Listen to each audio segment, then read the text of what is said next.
En Haute-Savoie, elle enregistre chaque année près de 14 000 entrées. C'est à Amphion-les-Bains que nous partons maintenant à la découverte de l'usine d'embouteillage des Eaux d'Évian. Elle propose des visites guidées qui racontent la naissance de l'entreprise, de la découverte de la source jusqu'à nos jours. Au fil de l'eau, le reportage de Daniel Despins et Franck Serroni. Et en buvant tous les jours de cette eau dans le jardin de son logeur, il va assez rapidement constater les effets de l'eau d'Évian sur son organisme. 1789, Gabriel Cachat découvre les bienfaits de l'eau d'Évian sur ses calculs rénaux. La légende est née. Une histoire d'eau que le visiteur découvre au fil de la déambulation dans la plus grande usine d'embouteillage d'eau minérale naturelle au monde. Ce qu'on partage finalement avec tous les visiteurs, c'est le parcours, le voyage de cette petite goutte d'eau de pluie qui tombe sur une zone d'infiltration qui est protégée, qui est préservée.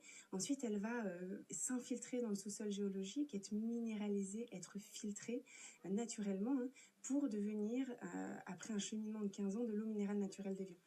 Ce filtre gigantesque qui donne à l'eau d'Évian sa pureté, c'est l'impluvium, un trésor géologique sous haute surveillance.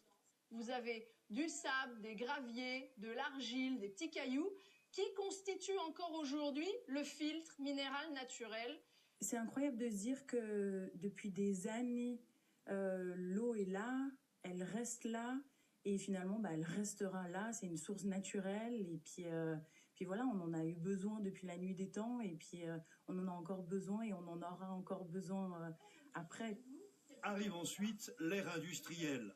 La bouteille prend forme sous les yeux du visiteur. L'étirage et le soufflage précèdent l'embouteillage, l'étiquetage et la distribution. Plus de 6 millions de bouteilles sont produites par jour. Le côté technique est assez impressionnant en termes de volume de bouteilles, etc. C'est assez impressionnant. Les techniques qui sont employées, par exemple les préformes qu'on est en train de voir là avec le soufflage, etc. C'est vachement intéressant. La visite s'achève avec le musée de la publicité qui a propulsé l'eau d'Évian jusque dans nos foyers, en nous mettant l'eau à la bouche depuis plus d'un siècle.